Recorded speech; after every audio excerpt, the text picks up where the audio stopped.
Have you ever looked back on a super busy week and you'd wondered, did I actually move forward on what actually matters in my business? We all know how to spot entertainment distractions, but what about the so called productive tasks that keep us busy, yet they don't bring us any closer to our goals? You see, we have to be intentional and we can't get distracted. Now, this is going to be quick, but it'll be powerful, so stick with me. Being distracted is easy to recognize when you're scrolling through social media, when you're watching video after video, when you're playing a video game. Those distractions are easy to recognize. But what about productive distractions? What? What in the world is a productive distraction? What in the world does that even mean? Is there such a thing? Well, here's how I'm defining a productive distraction. It's something where you're busy, you are not wasting time from the standpoint that what you're doing is creating some sort of result, but it may not be the right result. It may not be the thing that you should be working on. A lot of times we have this fear of failure. And some people will say, Chad, I don't have a fear of failure. I have a fear of success.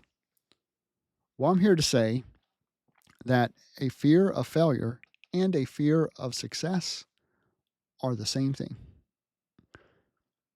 How can they be the same thing?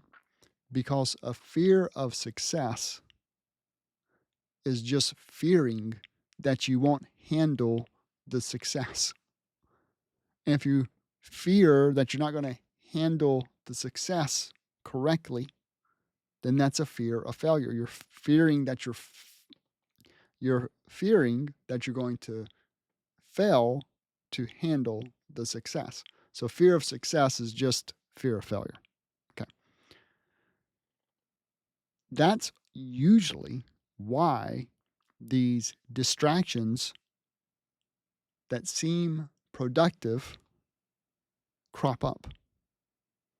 Because we're on a path and we think this is the thing I need to do, but I'm not ready. I'm not ready to do this thing because if I was ready, I could just do the next step. But if I take that next step, then it may not work out. I may fall flat on my face. So I need to prepare a little bit more to make sure I'm really ready. Because it'd be stupid to do this much work, put all this into it, and then not do just a little bit extra work to make sure I'm going to succeed. So I'm going to be productive. I'm going to do this next thing. I'm not picking something else to do. I'm not changing courses. I'm not pivoting. I'm doing the same thing I've been doing. But now I'm just going to tweak it a little bit because I need another building block in place in order to hit my goal. And that's what makes these distractions so problematic, is because it's not obvious that they're a distraction. Learning can be one of these things. Getting caught up in the procrastination of learning. I don't know enough, so I need to learn more. Well, here's a tip. Those that are the most successful don't know the most. They take action on what they do know. They take action on what they do know. Now, if you know everything, have everything perfectly lined out, will that mean that you can get further than somebody who doesn't? It doesn't work that way because you don't know what you don't know. And you won't know what you don't know until you actually take some steps forward and find the gaps. You feel accomplished checking off 1,000 little tasks, yet you're no closer to your big goal. Staying busy on tasks that aren't tied to your true mission, it actually derails your progress. And there are signs that you're caught in busy work, like you're constantly adding new projects and urgent tasks. That might mean you're avoiding the most important thing. So you need to overcome fear and self-sabotage. And sometimes good ideas stall, but this is why. Fear of failure or fear of success can make you drop ideas right when they're about to take off. Again, fear of success is actually just fear of failure. If you knew that you would handle success well, you wouldn't fear it. But you fear you won't handle success well, that you'll fail at handling success. So the fear of success is actually the fear of failure. You need to learn to trust the process. You don't need to see the entire roadmap before taking the first step. You need to build piece by piece. In Psalms, David writes that God's word is a lamp unto his feet and a light unto his path. We don't get the advantage of knowing exactly how everything's going to work out, but we have enough insight into what is before us to actually take the right steps forward. So you need to build meaningful assets instead of just working on tasks. Daniel Priestley says that income follows assets. So, what does that mean? Income follows assets. That means most likely you may be your only asset right now. And if that's okay if that's the case, but we need to change that. Because if you're your only asset, then that means you're trading time for money. And your income ceiling is always dictated by how much time you have. So you cannot be the only asset that your business has. If you're the only asset your business has, you're going to be maxed out. You're going to be stressed. It's not going to go well for you. So what you need are multiple assets. There might be products, or they might be parts of your service that you can productize so it doesn't take so much time from you.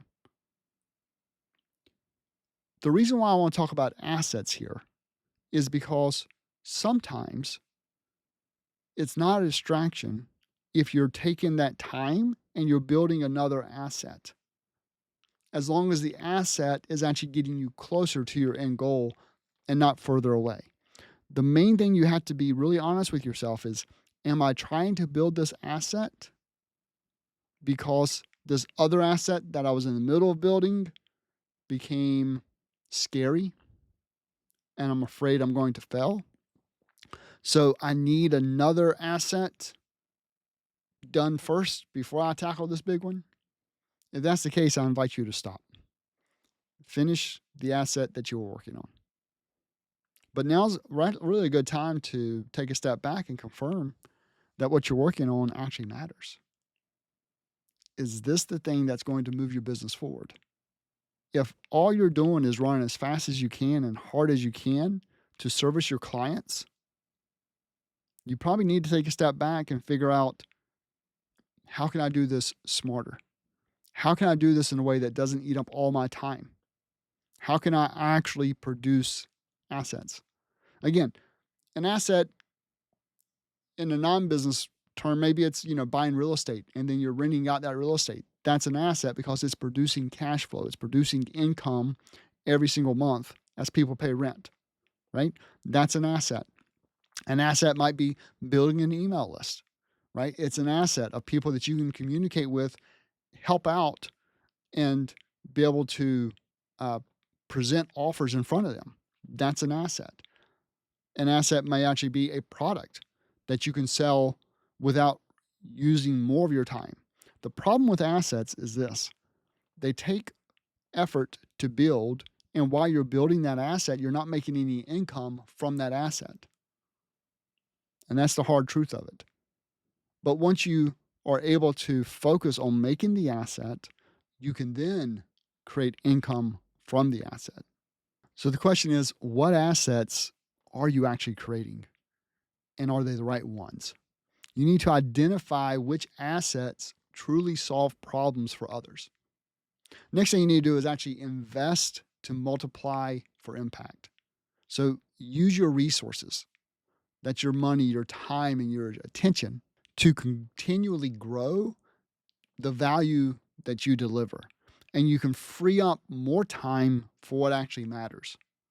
Remember, you need to delegate because you can't do it all yourself. In many cases, procrastination is your subconscious telling you that someone else needs to handle it. Now, if you're ready to break free from distracted productivity and make sure that you're focusing on the right things, check out my next video. It's on the scaling optimization system. You'll discover exactly how to figure out which tasks to delegate, who should handle them, and why this shift will actually free you up to achieve real success faster. So I'll see you in the next video.